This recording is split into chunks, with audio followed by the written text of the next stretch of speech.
Hello, everyone. Thank you for coming to our webinar today. If you didn't hear me the first time, please go ahead and put in the chat where you're calling in from today. And I'm going to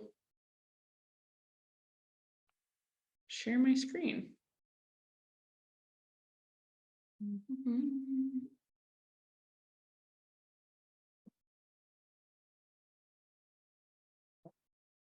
All right, so you are attending How to Tell Your Story webinar by me and Frank.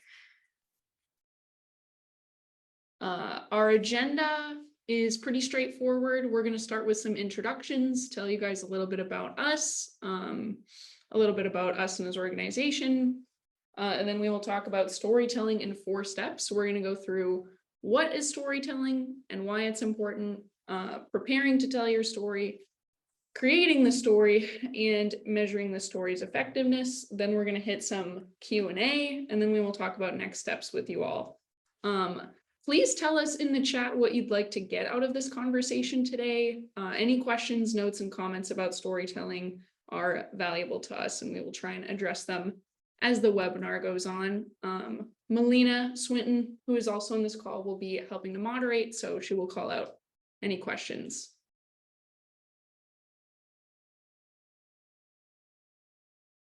Awesome. Thank you, Gail, for commenting. All right. So a little bit about who we are and what we do. We are the Youth Mentoring Collaborative. We're a Durham-based capacity building organization dedicated to increasing the number of Black and Brown youth in identity-affirming mentoring relationships, while working to dismantle the systemic barriers that youth and their families face on a daily basis. So this includes providing training, resources, public awareness, and advocacy that supports the expansion of mentoring initiatives that promote the health and well-being of young people and families most impacted by systems of oppression. Now let me pause here for those wondering who is running the webinar. I'm Hannah McKinney. I'm the Manager of Communications and Storytelling here at YMC, and I am joined by... I'm Frank Pollock. I am a consultant with the organization. I focus on organizational capacity and marketing and storytelling. When I'm not doing this, I'm actually the Chief Marketing Officer for 2 venture-backed technology companies. So I love doing this kind of stuff. Thank you, Frank.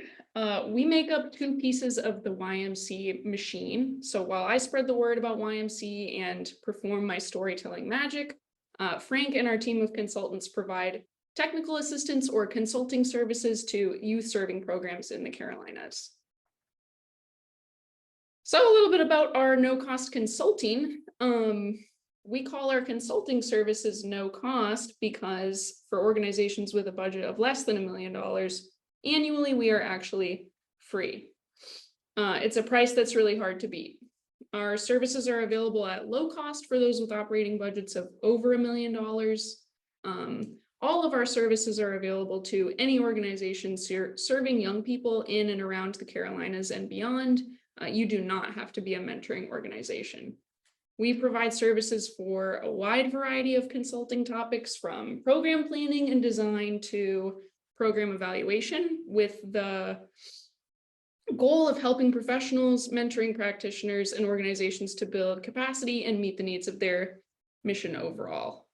If it sounds like you could get some help from our no-cost consulting services, check out our website. The link is at the bottom, and our mediator is going to drop a link in the chat. You're going to go to youthmentoringcollaborative.org/capacity/apply for no-cost consulting. You can also just go to our homepage, click capacity, and scroll down to no-cost consulting. The application takes around 20 minutes to complete, and you receive services from us approximately 7 to 10 business days after completing your application. So it's a super accessible process. Another thing that's coming up is our Carolinas Youth Mentoring Symposium. It's a community engagement event in November. And our theme is the courage to thrive. So the Carolinas Youth Mentoring Symposium is also called the CYMS. It's a full day opportunity from 9 a.m. to 4 p.m. with in-person, virtual, and recorded options, depending on your availability.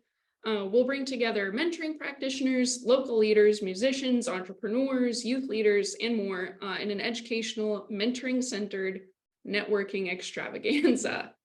So you can check out our website to learn more about the CYMS and snag your tickets while you can. Early bird pricing only lasts for another week, so September 30th is your last day to buy an early bird ticket. You can also go to our website for this, youthmentoringcollaborative.org/2022, Carolinas Youth Mentoring Symposium.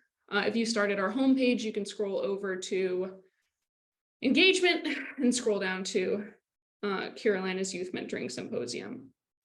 I will add, in an effort to make the symposium more accessible to youth, we've made sure that youth tickets are only $35. If you or youth in your network are interested in this opportunity, please go ahead and register with the link here or in the chat. Okay. Now we're going to begin with what is storytelling and why is it important? So the quotes on our left here are gathered from a variety of sources, and it's clear that everybody agrees that storytelling is a narrative that pushes the audience to take an action.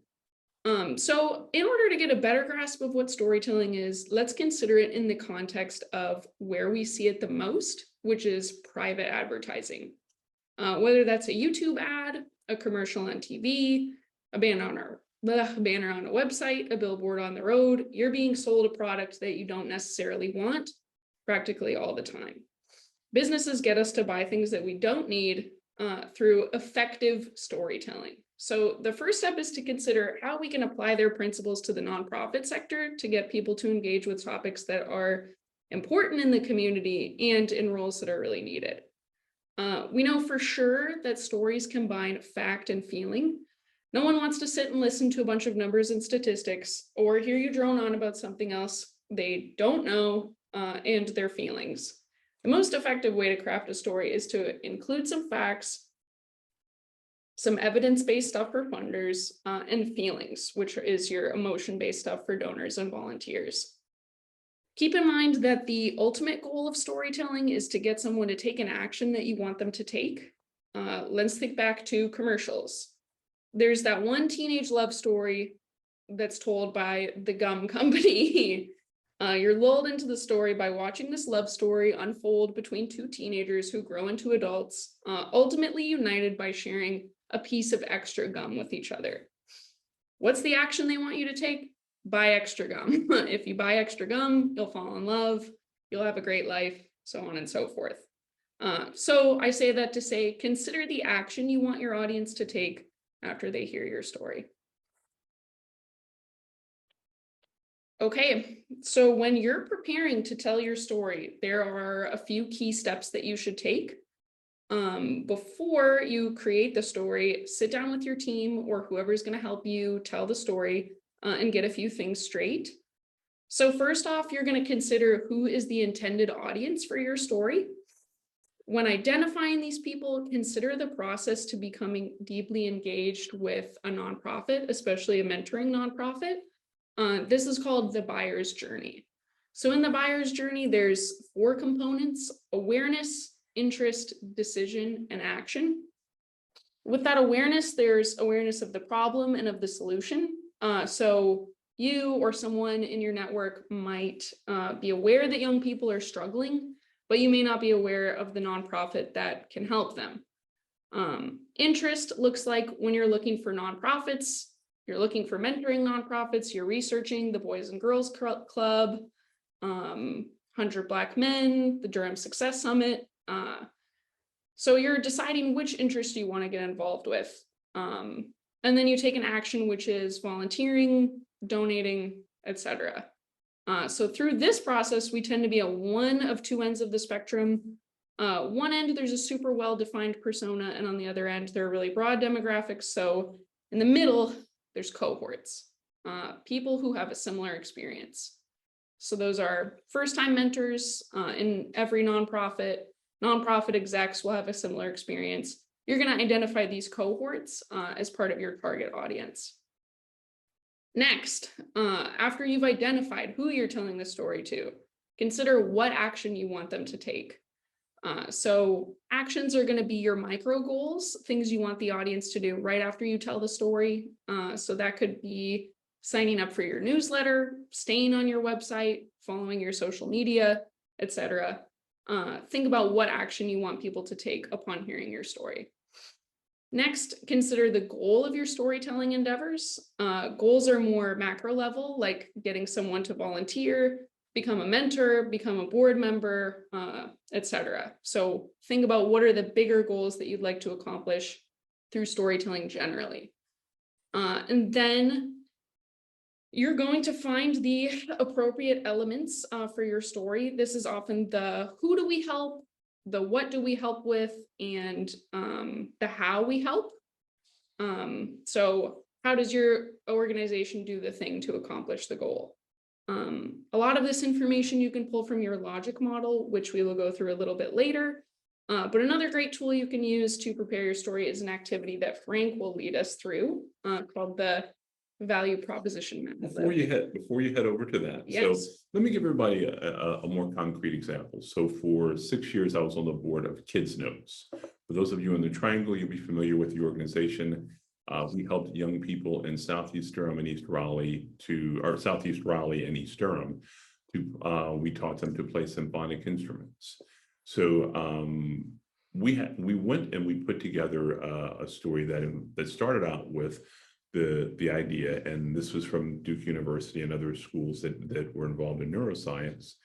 They indicated that the best way to enhance cognitive development, the best tool for that was playing a musical instrument, and that the vast majority of cognitive development happened up until kindergarten or first grade. So the second thing we identified was, hey, the same part of the brain that the playing a musical instrument activates is also the part of the brain that is used for mathematics. And so now we have this correlation, we're going towards STEM.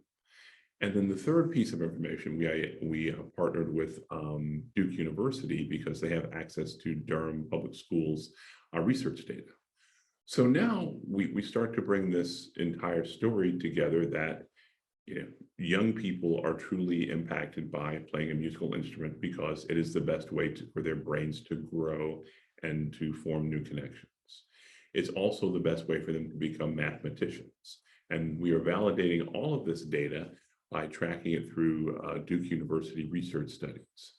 And those outputs we combined by having the kids playing music in the background. So we had facts and we had emotion with the music, and it was very powerful for us to become effective fundraisers. But the exercise I'm going to take you through in just a second, and if you is called the Value Proposition Mad Lib. It's from a book called Value Proposition Design. And some of you may have heard of the book Business Model Generation. This is actually the second in the series. And so it's how you craft how you begin to tell the story, how you craft the value that you create and for whom you create it. So if you think our products and services, so our mentoring, the technical assistance that we provide mentoring organizations, it helps mentoring organizations who want to improve the quality of mentoring they're delivering, improve the sustainability of their organization or whatever the job to be done is, by inserting your verb here and your own verb here. But essentially what you're looking at is what are the tactics or the techniques that are delivering that. And it's unlike the North Carolina Center for Nonprofits. So our mentoring technical assistance helps mentoring organizations who want to improve the quality of their mentoring by delivering a more effective and meaningful process or improving upon the Your Friend model of mentoring, unlike the North Carolina Center for Nonprofits. So this is the foundation, understanding what value you provide and to whom you provide it as a foundation for building your story. So if you have questions about that or you want more clarity, please pop those in the chat. Thank you. Before we go through this slide, I would like our mediator to please drop the poll. We have a poll for you guys about logic models. So everybody, will just take a minute or two to answer that.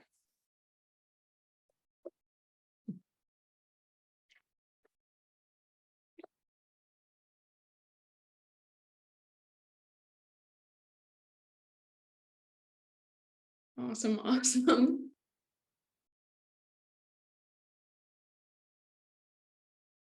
All right. Just waiting on one more person to vote in the poll.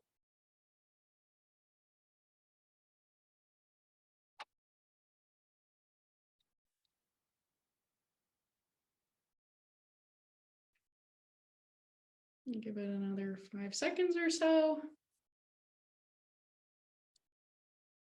Awesome. We can, okay, great. Awesome. So everybody that answered, yes, we have a logic model, but it needs some work. No, we plan to create one, or what's a logic model? You can reach out to us for our no-cost consulting services. Improving logic models is one of the things that we help organizations with. Yeah, on the next slide, after we go over logic models, you can see how to contact us. But thank you everyone for participating in the poll. So this is our logic model. This is Youth Mentoring Collaborative's logic model. You are going to pull some elements for your stories from your logic model. It's a great place to get the who, the what, and the how.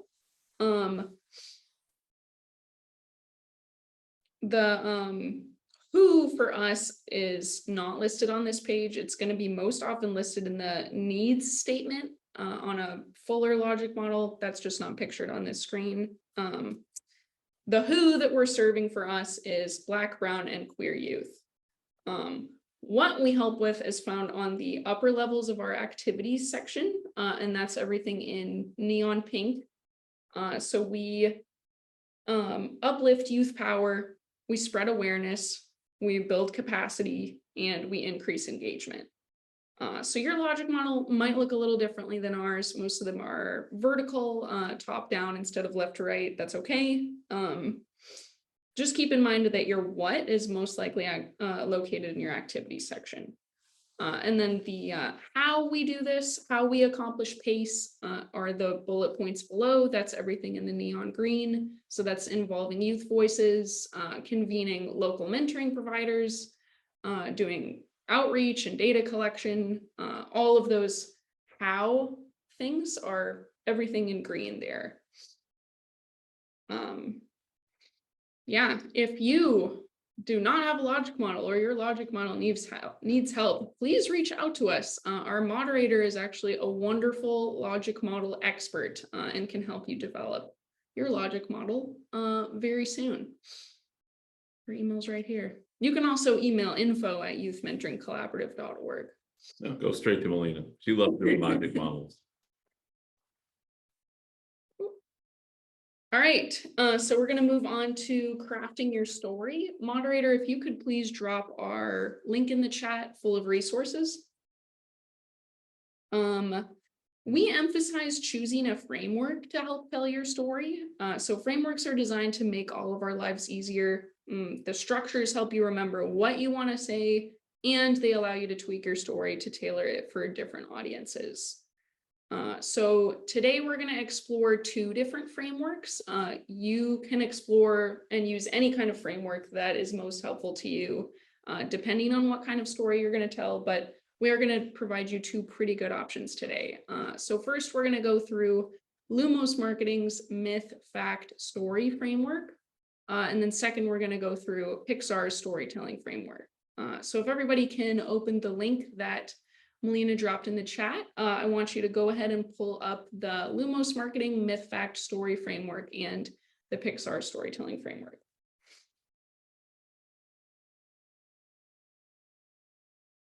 Okay, so please go ahead and navigate to the Myth, Fact, Story framework. I actually heard about this framework during a webinar, and it was super effective in getting my attention and getting me to go to her website. I actually signed up for her newsletter. I signed up for her organization's newsletter.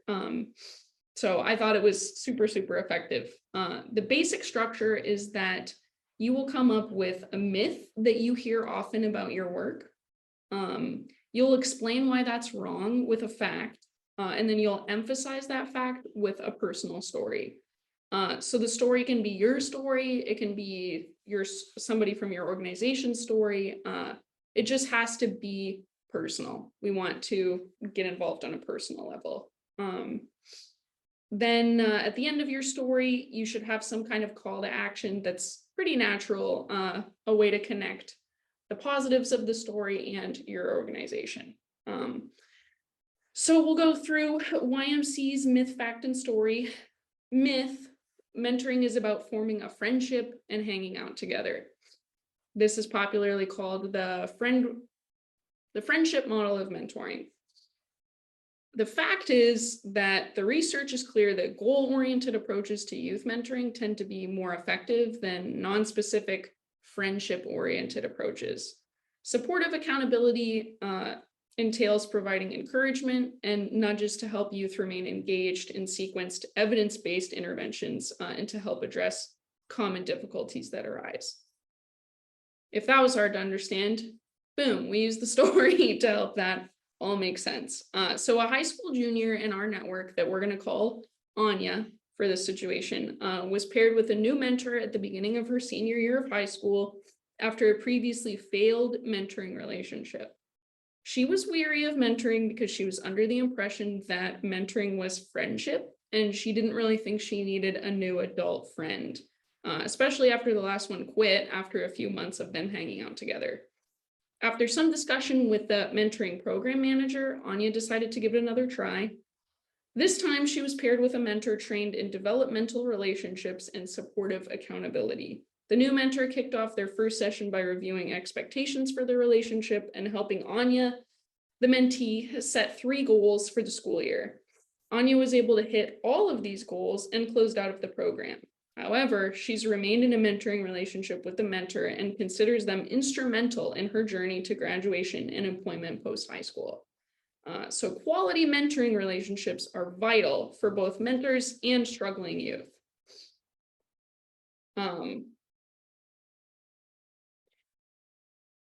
So this is where we tie in YMC. If your mentoring program is not set up very well for training mentors, training mentees, or providing a easy way to close out of the relationship at the end of the term, you can get those services through YMC. We helped this mentoring program through our no-cost consulting services, which is why kids like Anya can be so successful. So our call to action is donate to YMC, give us your time, give us your money. We will help improve these services. So that is myth, fact, story. Now we're going to do Pixar's storytelling framework. Pixar. I'm sure all of you are familiar with Pixar films. There have been some very powerful ones. You can see Luke Skywalker there. But the Pixar model actually boils down to this really simple formula. So even if you think of the beginning of Star Wars, a long time ago in a galaxy far, far away, once upon a time there was, but the idea is, setting a stage. Once upon a time there was, a person. Every day they did something. One day an obstacle happened. Because of the obstacle, they did something, and they did something, and finally they overcame said obstacle. So, for example, once upon a time, there was a mentoring organization in Kinston, North Carolina. Every day they delivered services to young people. One day, one of the young people got into some trouble. And because of that, they decided to change the mentoring model from friendship to more goal-oriented. Because of that, the young people became more productive and they achieved their goals until finally the organization was able to grow and scale.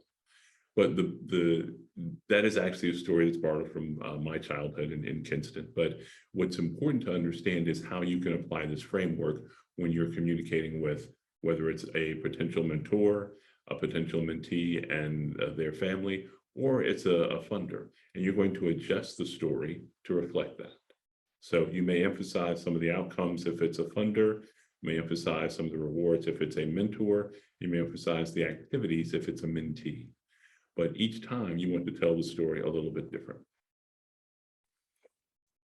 Awesome. I hope everybody enjoyed the picture of Luke Skywalker. Now, one of the key things that I hear about marketing or in storytelling is, oh, it's great, but it doesn't really, I don't know if it's working or not. Well, this is actually how you check and see if it's working. So this is a tool called the Lean Learning Log. It's from a wonderful book by Laura Bush called Lean Branding. And I use it with the companies that I work with. And before I started those companies, when I was a consultant, I used it with my clients all the time. But essentially what you're doing here is you're identifying a specific aspect of the story or a specific aspect of the communication process, in this case, the story. You can use this for social media, for email, for your website, however you want to apply it. But for the purpose of the story, you have some assumptions.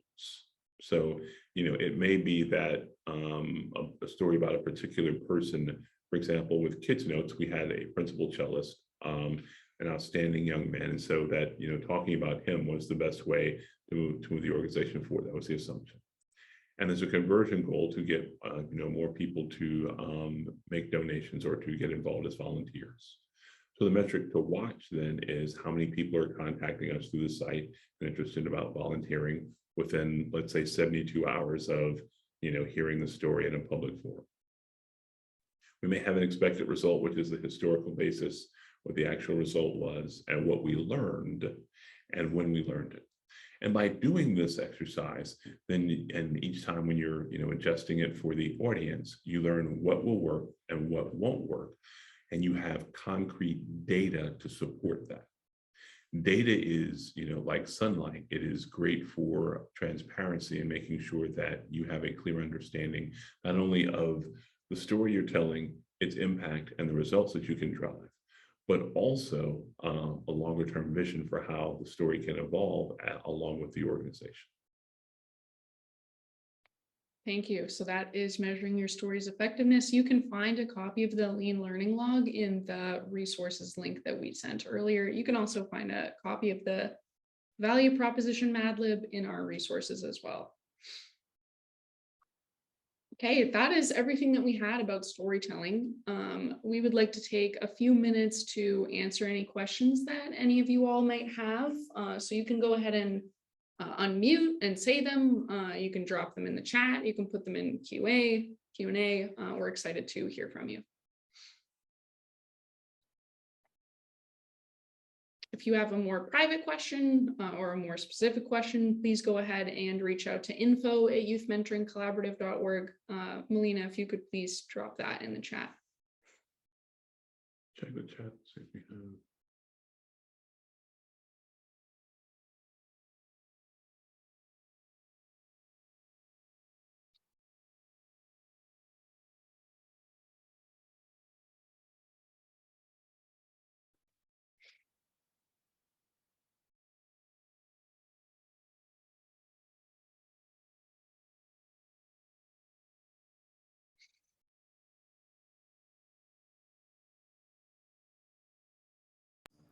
Okay, I have one question.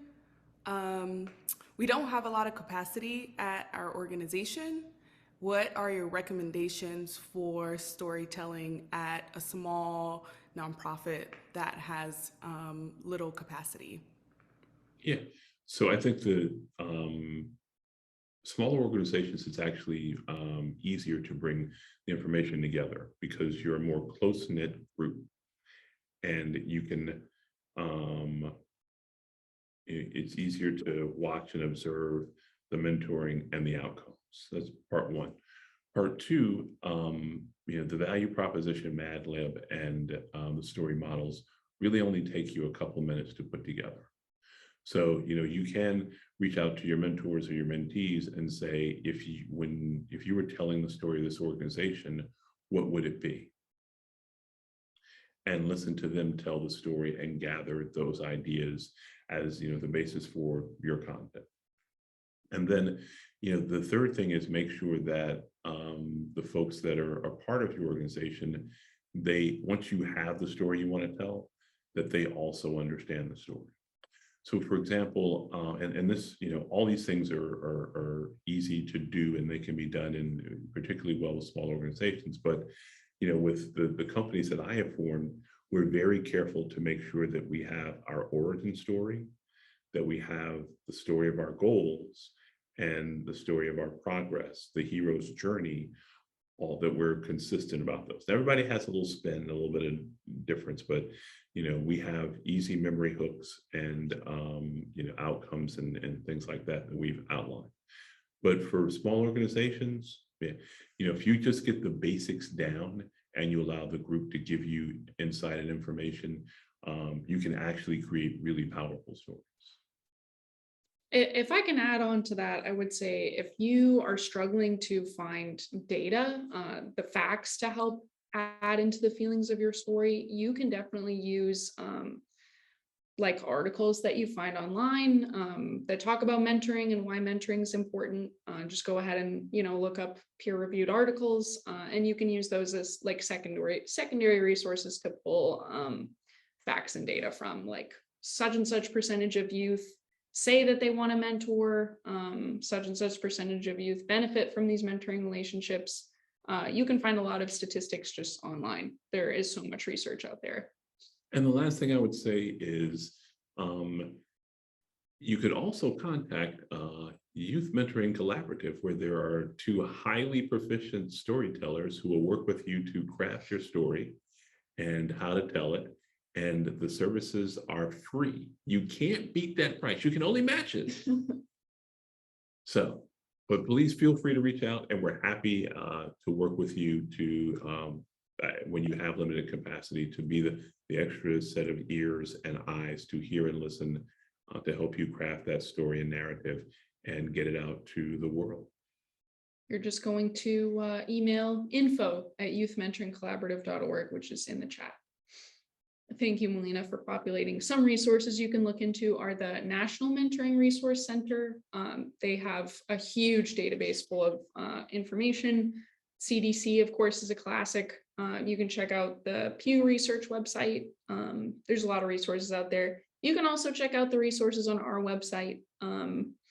If you just need to scroll through a few things for 20 minutes, you will go to youthmentoringcollaborative.org, go to awareness, and check out our resource library. A logistical question. Someone asked if this recording will be available or online, and yes, we will be posting this to our YouTube channel, our website, and then via social media. So some small editing will be complete, and you can find that available online early next week. Truly, if you haven't checked out our YouTube channel yet, we got some fun videos on there. You're just going to go to YouTube and type in Youth Mentoring Collaborative. We've got our intro video, testimonials, our previous webinar. We're on every platform. Not Pinterest. We're not on Pinterest. Yeah. All right. Melina, did we have any other questions?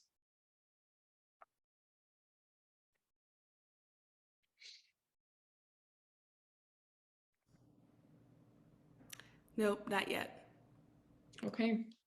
For now, I'm going to scroll to the last page. This is how you can stay up to date with us. These are your action items. Follow us. It's YM Collaborative on every single platform. Our website is youthmentoringcollaborative.org, and please check out our symposium page. We are having a really exciting lineup of speakers. You can see who they are on our social media. We update that pretty frequently. It's going to be a great opportunity to network. And once again, youth tickets are only $35. So if you are in your 20s, get a youth ticket, $35 for the day. If you can't put aside a Saturday to come to the symposium, that's okay too. You can purchase a $20 recorded session of the symposium. Will there be a symposium session on storytelling? Actually, yes.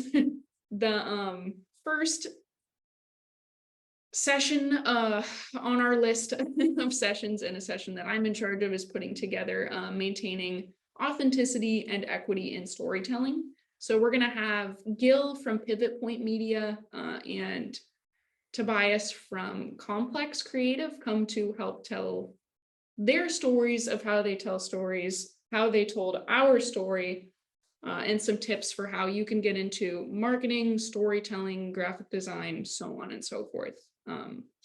That's going to be a great session. Check it out at the symposium.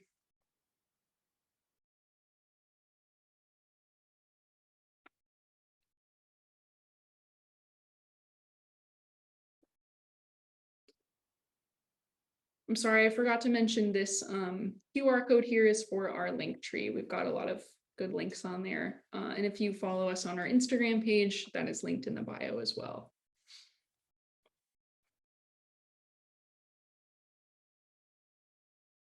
So recommendations for stories involving young people. Is this in reference to the myth, fact, story proposition? Like, okay.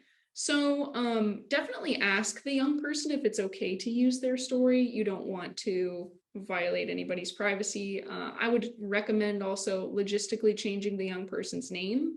So even though you're using their story, you're not outing them or saying anything that could get them in trouble or whatever. You have their story, but they can also be anonymous. And then, of course, to tell a story, you have to get the story. So if you have somebody on your team that can do any kind of outreach, youth like to be talked to over the phone, through email, through a messaging system. If you guys can chat, you can get somebody to fill out a Google form, talk to you over Zoom. Yeah, make contact with the youth, get their permission, get their parents' permission, get their mentors' permission, if necessary, and then you've got the story.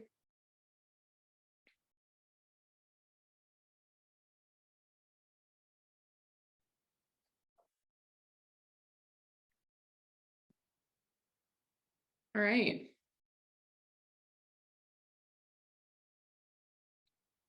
All right.